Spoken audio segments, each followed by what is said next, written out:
Everyone, I decided to finally switch on the camera because that good hair day is just not coming. So let's do this. Oh, sorry about my dirty fingers. I was doing some mixed media for an upcoming Hip Kit Club project. So I have so much that I want to do, that I want to talk to you about, that I want to film. I don't know what's going to happen, but today I thought I would give you a couple of glimpses. I don't know if this will be one video or if I can make it into a series. I am going through purge, tidying up stage in life, and yes, I'm very influenced by Netflix, but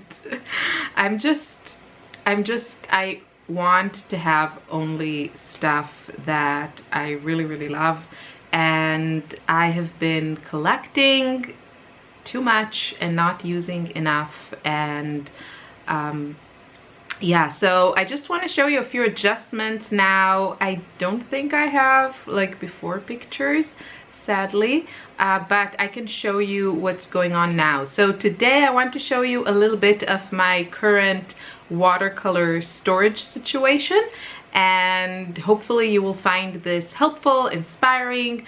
Let us know in the comments your organizational solutions, situations, and you know, it's really nice to have a system that works for you and a space that on one hand is tidy, but then on the other is convenient to use. Because for me, if it's not around me, if I have to go somewhere and search for stuff, yeah, that's not gonna happen, and that's the way things get kind of forgotten and neglected, and that's not what I'm about now. I really want to use my stuff. I want to get the most out of what I have. I want to buy as little as possible, and yeah, so I have done some watercolor organization and I want to show that to you. So I'm gonna switch the camera around and we can take a closer look. Okay, so let's ignore the mess because I haven't done a lot of watercoloring lately. I've been doing all kinds of other projects and I haven't really used the space much. I have another like crafting table here. It's kind of like an L-shape thing. So yeah, but this is now generally my work table condition when I am watercoloring, and yes, these water need to be replaced ASAP. So here's my current studio palette. I will link that in the you know, description box. It's a Jackson one. It's fantastic. It's sitting on a towel that is very helpful. Also, when I put down wet brushes, and I can clean them easily, it's very convenient. And then I have here some more brushes, and yeah, so, and here is my what is this called, like sketchboard. It lifts up, but that's the working space. Let's move on to some storage space. Okay, so this is my Alex drawer unit from Ikea, and it is fantastic. I was holding off on getting it because it costs 100 euros, but I'm so glad I eventually did. It has 6 drawers. 3 are a little bit more shallow and then 3 are deeper, and then it rolls on wheels, and I usually house it underneath my desk, my watercolor desk, and you know, I can push it back if I need more leg space, or pull it more to the front if I am filming and my filming area is there. So that works really well for me because everything that is in here is within arm's reach. Now, up until a few months ago, this was mostly scrapbooking supplies and my watercolor stuff was in a different area. And then I thought that doesn't really make sense for what I'm doing right now. So I switched things around. The first drawer, I'm going to show you, this used to be my Hip Kit Club drawer, but then I switched and I put now my HipKit Club in an Ikea like organizational box thing. I'll insert a photo of that now so you can see what I mean. And then this drawer was kind of just unused. So the most, I think that the two upper drawers are the most important ones that I need to have access to. So here I have all my tube paints, and that's what I use in my palette, in my studio palette. So I figured this needs to be, I had them in a small container. I was all the time searching for stuff. It wasn't working. So I have this divider. This is also from Ikea. And then I have all my tube paints. They are arranged by kind of color groups.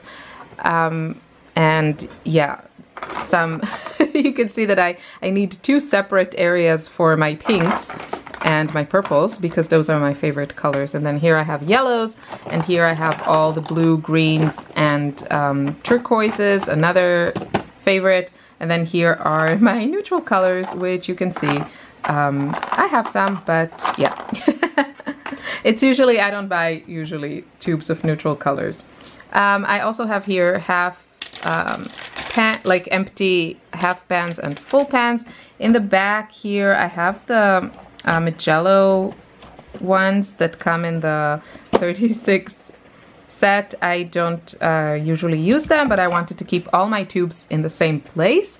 I am adopting some tips from Marie Kondo, and yeah, that's one of them. It makes total sense. So all my tube paint is here.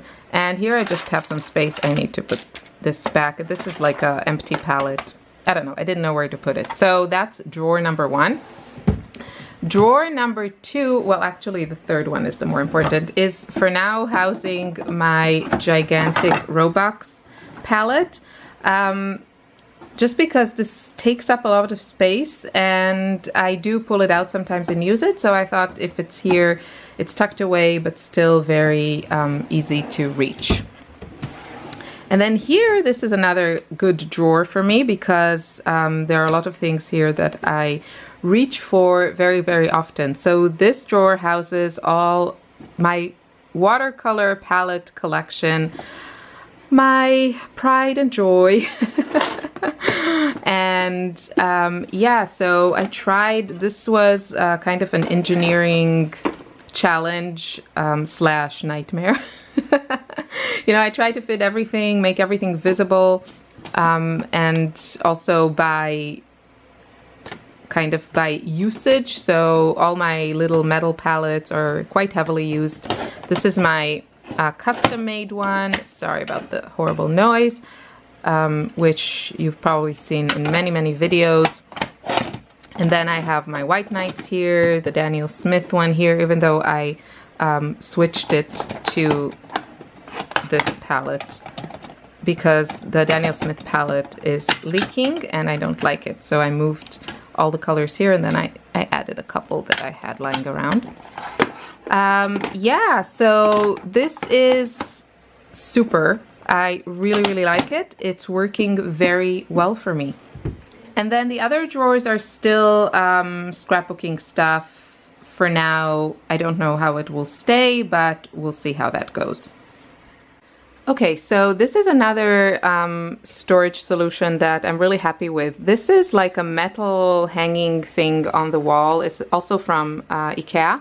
And this used to have most of my scrapbooking papers, and they were there, you know, they were within arm's reach, but because they're pretty big, it fits comfortably 12 by 12 papers, but because they were pretty big, they were kind of flopping around, and with time they became warped, and it just didn't look good, and I didn't really like it.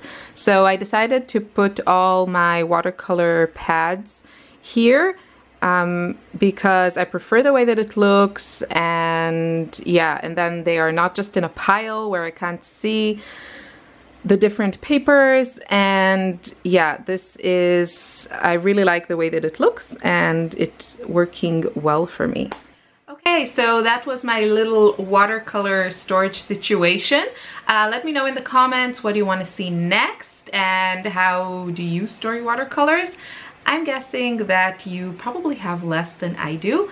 But yeah, what can I say? I love watercolors, and that's one of my most beloved collections that, yeah, really brings me joy. So I'll see you in the next video. Bye.